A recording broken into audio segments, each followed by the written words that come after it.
후 식구 간의 법도와 예절. 1. 식구는 천정으로 맺어진 인연. 통일교회 교인들을 우리는 식구라고 말합니다. 식구라는 것은 형제의 인연을 갖춰야 되고 부모의 심정을 같이 물고 태어나야 합니다. 그래야만 식구가 될 수 있다는 것입니다. 같은 부모를 갖고 같은 형제의 인연을 가져야 합니다. 부모의 생활과 습관과 전통을 그냥 그대로 상속받아야 합니다. 그리하여 하늘이 기뻐할 수 있는 가정 형태를 갖춰야 합니다. 그래야만 식구가 이루어진다는 겁니다. 오늘날 우리들은 손에 손을 쥐어잡고 모였습니다. 남녀노소를 막론하고 생소한 남남끼리 모였습니다. 우리들에게는 피가 통하고 있습니다. 우리들에게는 천정이 통하고 있습니다. 출발이 거룩했기 때문에 결과도 거룩해야 될 것이 아니냐.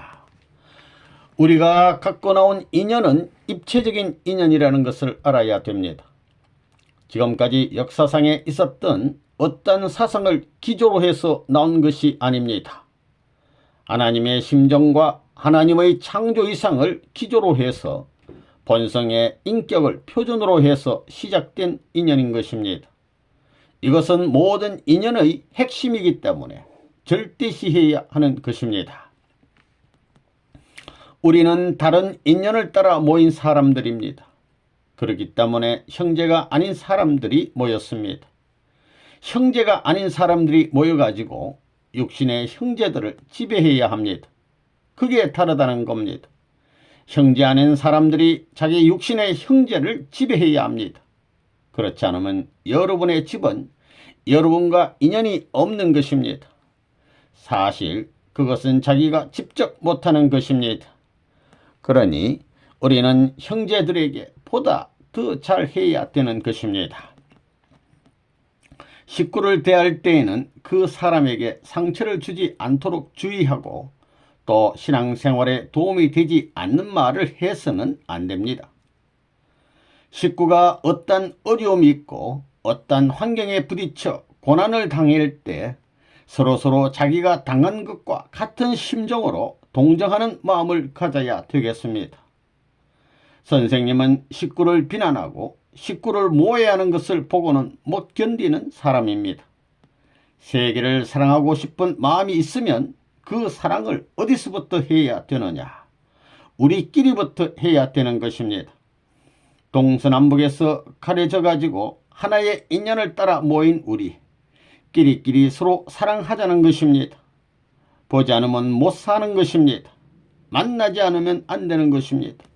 이런 인연으로 연결되어 있기 때문에 통일교회는 그래도 이 악한 세상과는 다른 무엇을 지니고 있다고 자부하고 있는 것입니다.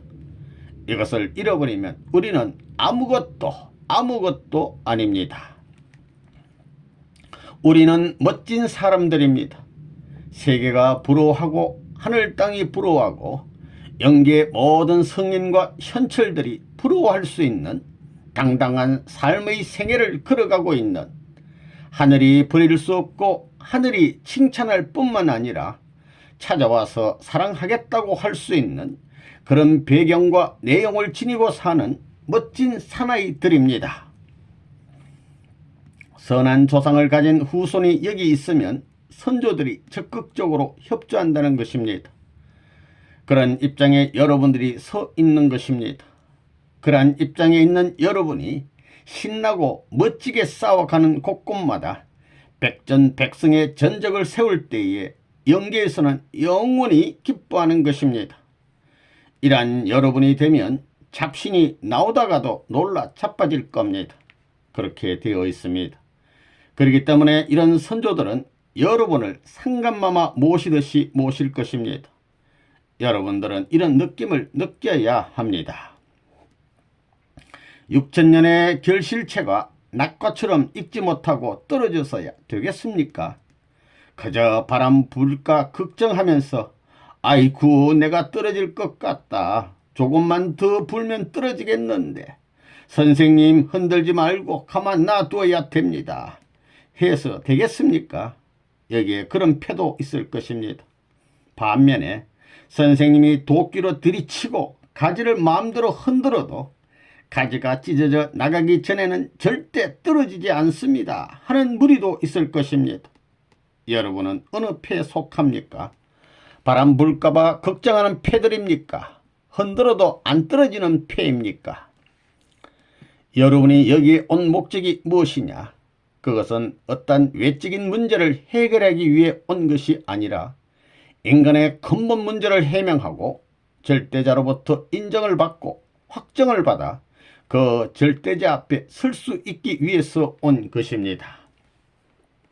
이 식구 간의 가인 아벨 관계가 있다. 우리 통일교회 교인들을 중심 삼고 볼 때 가인 아벨이 누구냐 하면 행적으로 먼저 들어온 사람이 아벨이고 종적으로 새로 들어온 사람이 아벨입니다. 종행 관계를 두고 볼 때 행이 종을 중요시해야지 종이 행을 중요시하는 것이 아닙니다. 이렇게 되는 것입니다. 아벨이 되는 비결이 뭐냐? 전통을 지키는 것입니다. 죽임을 당하면서도 반발하지 않는 사람이 아벨이 되는 것입니다. 여러분이 이걸 알아야 됩니다. 예수를 어린 양이라고 했지요. 그러니 설사 찔림을 당하더라도 반발하지 않아야 하는 것입니다. 아벨은 가인을 사랑해야 합니다. 사랑으로 자연 굴복시켜야 합니다. 피눈물로서 사랑하는 입장에 서야 합니다. 누구보다 더 높은 사랑을 해 주어야 되는 것입니다. 그렇지 않으면 굴복시킬 수 없으니 복귀가 되지 않습니다. 우리는 기성교회를 위해, 대한민국을 위해, 이북을 위해 그렇게 해야 됩니다. 그래서 선생님이 지금 이북을 위해 기도하는 것입니다. 아벨은 무엇을 해야 되느냐? 3대 복귀를 해야 되는 것입니다. 첫 번은 가인을 복귀하지 않으면 안 됩니다. 다음에는 부모를 해방시켜 줘야 됩니다. 그 다음에는 하나님을 해방시켜 드려야 합니다. 이렇게 3대 사명이 있다는 겁니다. 다시 말하면 사탄 세계를 해방시켜 주지 않고는 부모가 나오지 못하고 부모를 해방시켜 드리지 못하면 하나님이 해방을 못 받습니다. 이 3대 해방권의 책임을 해야 할 것이 아벨의 사명입니다. 교회를 중심 삼아 누가 아벨이고 누가 가인인가를 분별할 줄 알아야 합니다. 두 사람이 있으면 반드시 한 사람은 아벨이요 한 사람은 가인이라는 것. 세 사람이 있으면 두 사람은 아벨이 될 수도 있고 가인 될 수도 있는데 가장 중심적인 아벨과 가인이 있다는 것. 이것을 여러분이 확실히 분별할 수 있어야 되겠습니다. 가인과 아벨이 하나 되지 않고는 갈라져서는 안 됩니다. 한편은 바른손이고 한편은 왼손입니다. 그렇기 때문에 누구든지 내 하나님인 동시에 너의 하나님이시요 나를 사랑할 뿐만 아니라 너를 사랑하시는 하나님이라는 믿음의 입장에서 서로 아벨적인 존재를 찾아 모시며 가인적인 입장을 피해 최대의 노력을 해야 되겠습니다. 만일 그러한 사람이 되지 못하면 어느 때든지 한 번은 하늘의 심판에 걸리고 만다는 것을 확실히 알아야 되겠습니다. 가인과 아벨은 어떤 자리에서 결정되느냐? 가인과 아벨은 편안하고 좋은 자리에서 결정되는 것이 아닙니다. 가인과 아벨이 필요한 것은 무엇 때문에 필요한 것입니까? 그것은 탕감복귀하기 위해 필요한 것입니다. 탕감복귀 하려면 어떻게 해야 되겠습니까? 제물이 되어야 되는 것입니다. 하나님은 아벨을 어떤 자리에서 결정하느냐? 사탄의 참소를 받지 않는 자리에서 결정하는 것입니다. 사탄의 참소를 받지 않는 자리라는 자리는 하나님과 일체된 자리인데 그 자리는 기쁜 자리가 아니라 가장 슬픈 자리, 가장 어려운 자리입니다. 다시 말하면 죽고자 하는 자리, 가장 비참한 자리에서 하나님과 일체가 될 수 있다는 것입니다. 3. 누가 아벨이고 누가 가인인가?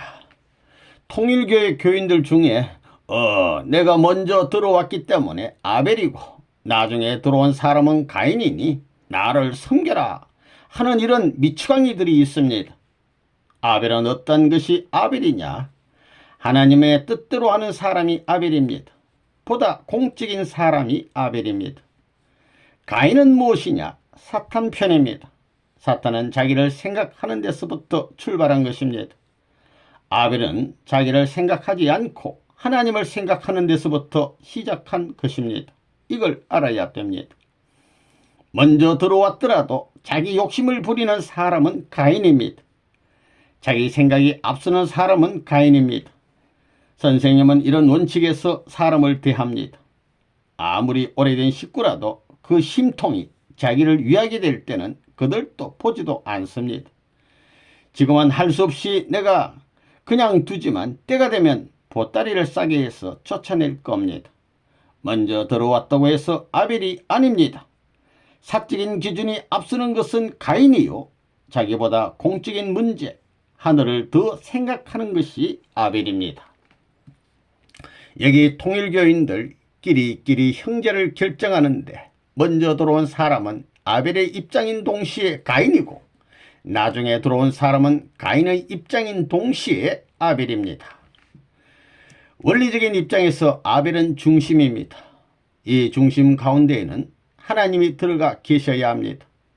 그런데 여러분은 아벨이 되었습니까? 아벨이 되기 위해서는 순종해야 합니다. 하나님께 순종하여 일체가 되어야 합니다.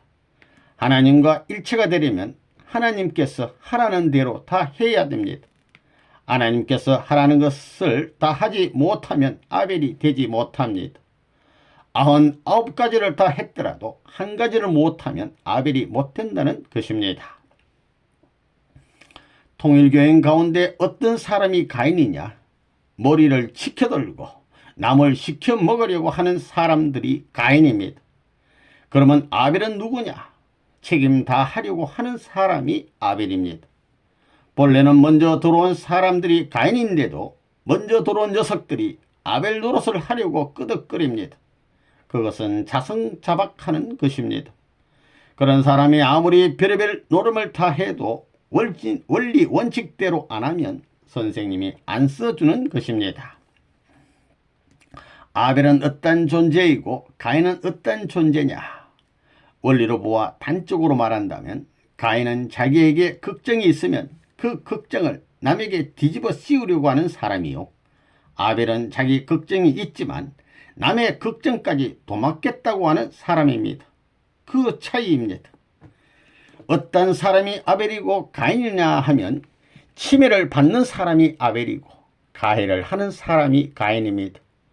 예를 들어 부모 앞에 두 아들이 있는데 큰 아들은 나이가 많고 작은 아들은 나이가 적다고 합시다.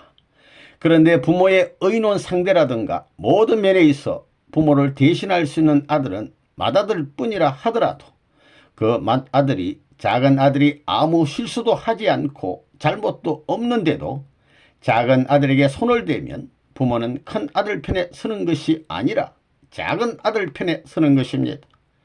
이것이 오늘날 사회에서 적용되는 선악의 비판 기준이라는 것을 모르고 있다는 것입니다. 해를 입히는 사람이 가인이 되는 것입니다. 교회를 위해 열심히 일하고 정성을 들이는 사람을 보고 저 사람 남달리 유난하게 저게 뭐야 하며 흉을 보면 벌써 그는 가인이 되는 것입니다. 여러분이 그걸 알아야 됩니다. 가인 아벨은 그렇게 갈라지는 것입니다. 죄 없는 자리에서 비판받는 사람, 피해를 당하는 사람은 반드시 아벨이 되는 것이요. 비판하는 사람, 가해를 하는 사람은 가인이 되는 것입니다. 말을 하더라도 남에게 이익을 주는 말을 하는 사람은 아벨이 되는 것이요. 해를 끼치는 말을 하는 사람은 가인이 되는 것입니다. 내가 남에게 이익을 끼친다는 것은 이익을 주는 것이지만 자기 이익을 위해 무엇을 한다는 것은 해를 주는 것입니다. 그렇기 때문에 남에게 이익되게 하는 자리는 공적인 자리요. 자기 이익을 위한 자리는 사적인 자리입니다. 이렇듯 공과 사를 중심 삼고 아벨과 가인, 선과 악은 갈라진다는 것입니다. 이걸 여러분은 알아야 됩니다. 보다 공적인 존재가 아벨입니다. 통일교회 교인 중에 먼저 들어왔으니 아벨이라고 생각하는 사람이 있는데, 먼저 들어왔어도 공적인 입장에 서지 못하면 가인입니다. 틀림없이 가인입니다. 가인도 자기가 먼저 태어나긴 했지만 아벨보다 공적인 입장이 못됐기 때문에 아벨을 따라야 했던 것입니다. 통일교회 가운데에서도 먼저 들어왔다고 떡 버티고 앉아서 내가 먼저 들어왔으니 아벨이다 라고 하는 사람이 있을지 모르지만, 그렇지만 나중에 들어온 사람보다 공적인 자리에 서지 못하면 가인입니다. 아벨적인 존재는 보다 공적인 입장에 선 사람입니다. 선생님이 한 생애를 다 바쳐 자기의 이익보다 공적인 이익을 위해 희생했고, 그런 재료면 재료, 양이면 양을 많이 투입한 것이 숨겨져 있기 때문에 여러분들이 자연히 추앙하게 된다는 겁니다. 그게 원리이고 천운입니다. 아벨의 완성은 개인적 아벨의 완성, 가정적 아벨의 완성, 종족적 혹은 민족, 국가, 세계적 아벨의 완성의 터전을 이어나가지 않고는 세계 천국 복귀라는 것은 불가능한 일입니다. 그런 것을 아는 우리들은 밤이나 낮이나 찾아오는 그날들을 이 원칙을 적용시키고 이 원칙의 발전을 연결시키기 위해 쉬지 않고 달려갈 줄 알아야 되겠습니다. 그런 사람을 하늘의 사람이라고 할 수 있는 것입니다. 알겠어요?